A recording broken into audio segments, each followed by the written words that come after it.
Menikmati iman dan Islam dan dalam kesehatan dan kesempatan pada Jumat yang berbahagia ini kita dapat berhadir di Masjid Nasional ini dalam rangka melaksanakan sholat Jumat salat berjamaah. Kemudian salam dan salam kepada Nabiullah Muhammad Rasulullah sallallahu alaihi wasallam dengan permohonan atasnya Allahumma shalli ala sayyidina Muhammad beserta para keluarga, para sahabat Rasulullah dan juga sebagai para pengikutnya dengan istiqomah menjalankan seluruh ajarannya. Mudah-mudahan Rasulullah SAW berkenan memberikan syafaat ataupun pertolongannya di umur sekala. Amin ya rabbal alamin. Jamaah salat Jumat yang dirahmati Allah Subhanahu wa taala, tema khutbah pada Jumat yang berbahagia ini tentang menghadapi cobaan dan ujian hidup dengan ketaatan kepada Allah Subhanahu wa taala. Marilah sama-sama kita meningkatkan ketakwaan kepada Allah Subhanahu wa taala. Takwa dalam artian mengerjakan segala perintah-perintah Allah dan menjauhi apa yang telah dilarang oleh Allah Subhanahu wa taala. Allah Subhanahu wa taala menjadikan kita hidup di dunia sebelum akhirat untuk menguji siapa yang bersungguh-sungguh melangkahkan kakinya menuju surganya dan siapa yang tidak bersungguh-sungguh untuk mencari keridhaan Allah Subhanahu wa taala.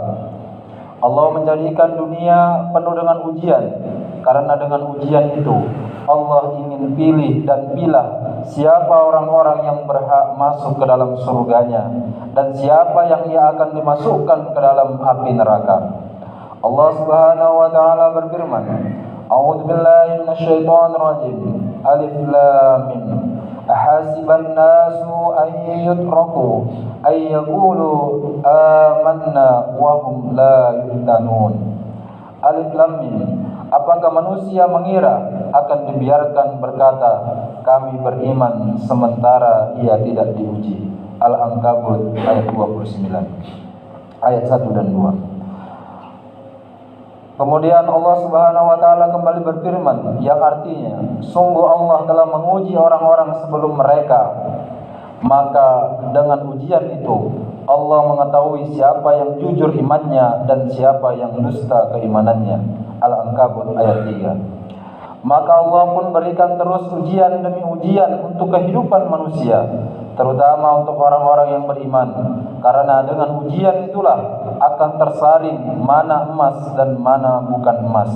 Dengan ujian itulah akan tersaring siapa yang benar-benar sabar menghadapi ujian dan siapa yang tidak sabar. Allah Subhanahu wa taala berfirman, وَلَنَبْلُوَنَّكُمْ بِشَيْءٍ مِنَ الْخَوْفِ وَالْجُوعِ وَنَقْصٍ مِنَ الْأَمْوَالِ وَالْأَنْفُسِ وَالثَّمَرَاتِ. Yang artinya, sungguh kami akan uji kalian dengan sedikit rasa takut, rasa lapar, kekurangan harta, jiwa dan buah-buahan. Dan khitbah ini tujukan kepada kita semua kaum mukminin bahwa orang-orang yang beriman pasti diuji. Allah berfirman, "Wabashshir sabirin," dan berikan kabar gembira bagi orang-orang yang sabar, yaitu orang-orang yang apabila ditimpa musibah maka mereka berkata, "Inna lillahi wa inna ilaihi raji'un." Kami milik Allah dan kami akan kembali kepada Allah Subhanahu wa taala. Setiap kita harus sadar bahwa kita hidup di dunia tidak akan selamanya. Pastilah setiap orang yang menyatakan saya beriman, Allah akan berikan ujian. Ujian itu dengan perintah-perintahnya, ujian itu dengan larangan-larangannya, ujian itu dengan kesusahan yang menimpa, atau bahkan terkadang dengan kesenangan. Karena kesenangan pun hakikatnya adalah ujian. Allah Subhanahu wa taala berfirman, A'udzu billahi minasyaitonir rajim. Wa nabluukum bisyarrin wa khairin fitnah.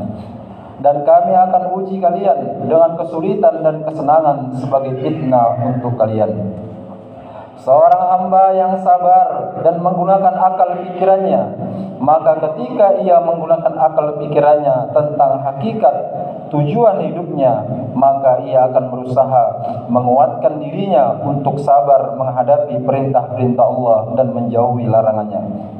Ketika seorang hamba sadar bahwasanya di dunia ini hanyalah ujian belaka, ia hidup di dunia tak akan lama, maka ia berusaha sekuat tenaga untuk ia bisa meninggalkan kemaksiatan kepada Allah Subhanahu wa taala. Berbeda dengan orang yang tidak menggunakan akal pikirannya untuk memahami hakikat tentang kehidupan dunia, dan dia hanya terbuai dengan kesenangannya, dia terbuai dengan syahwatnya, sehingga akhirnya ia mengikuti syahwatnya, ia mengikuti maksiat kepada Allah.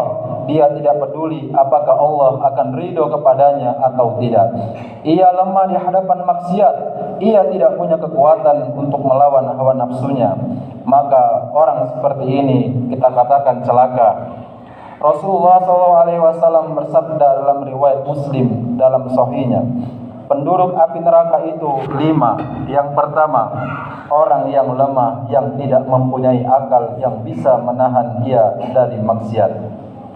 Kata para ulama, ia tidak menggunakan akal pikirannya untuk mengetahui tentang buruknya maksiat, untuk menyadari bahwasannya maksiat itu menjerumuskan ia ke dalam api neraka, untuk memahami dan menyadari bahwasannya maksiat itu akan timbul kesialan dalam hidupnya, namun akalnya ia tidak gunakan, ia lebih terkalahkan oleh syahwatnya. Maka Rasulullah mengatakan bahwa ia penduduk api neraka. Hadirin jamaah salat Jumat yang dirahmati Allah Subhanahu wa taala. Kewajiban kita adalah untuk senantiasa sadar dan terus menyadari tentang mengapa Allah memberikan kepada kita perintah dan larangan. Karena semuanya itu untuk kemaslahatan kita di dunia ini. Tidak mungkin manusia dibiarkan oleh Allah seperti binatang ternak yang hidupnya hanya bersenang-senang dan mengikuti syahwat.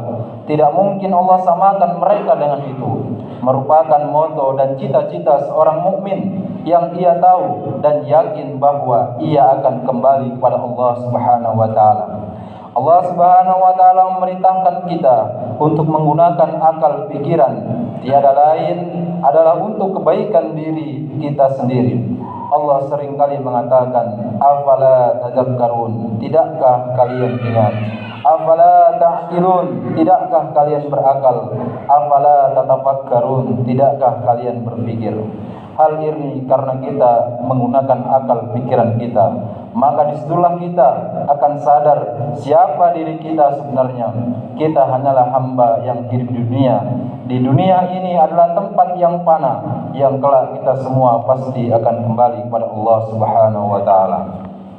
Hadirin jamaah salat Jumat dirahmati Allah Subhanahu wa taala. Demikianlah khutbah singkat pada Jumat yang berbahagia ini, menghadapi cobaan dan ujian hidup dengan ketaatan kepada Allah Subhanahu wa taala. Semoga kita tergolong orang-orang yang taat kepada Allah Subhanahu wa taala, dengan orang-orang yang bertakwa dan beriman kepada Allah Subhanahu wa taala. Amin ya rabbal alamin. Barakallahu lakum fil Qur'anil azim wa nafa'ani wa iyyakum ma fil ayati wa dzikril hakim. Wa taqabbal minni wa minkum tilawatahu innahu was-sami'ul 'alim. Allahumma shalli wa sallim wa zid wa dim wa annin taqabbal wa barik rijalika ala zainal ibadi as'ara wal hajama bima qataw wal haram sayyidina wa maulana Muhammad wa radiyallahu tabaraka wa ta'ala an kulli sahabati rasulillahi ajma'in.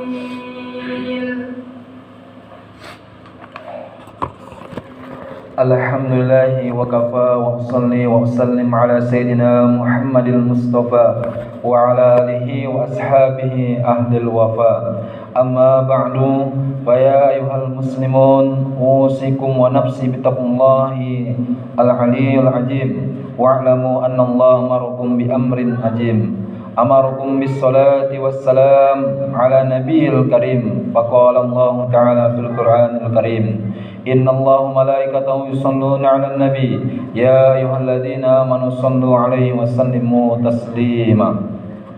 Allahumma salli ala sayyidina Muhammad wa ala ali sayyidina Muhammad kama sallaita ala sayyidina Ibrahim wa ala ali sayyidina Ibrahim وبارك على سيدنا محمد وعلى آل سيدنا محمد كما باركت على سيدنا إبراهيم وعلى آل سيدنا إبراهيم في العالمين إنك حميد مجيد. اللهم اغفر للمسلمين والمسلمات والمؤمنين والمؤمنات الأحياء منهم والأموات إنك سميع قريب مجيب دعوات. اللهم ادفع عنا الغلاء والوباء والفحشاء والمنكر والبغي والسيوف المختلفة والسدائد والمحن ما جهر منها وما بطن من بلدنا هذا خاصة ومن بلدان مسلمين أما. ربنا آتنا في الدنيا حسنة وفي الآخرة حسنة وقنا عذاب النار. عباد الله إن الله يأمر بالعدل والإحسان وإيتاء ذي القربى وينهى عن الفحشاء والمنكر والبغي يعظكم لعلكم تذكرون. فاذكروا الله العظيم يذكركم واشكروا على نعمه يزدكم ولذكر الله أكبر. أقيموا الصلاة.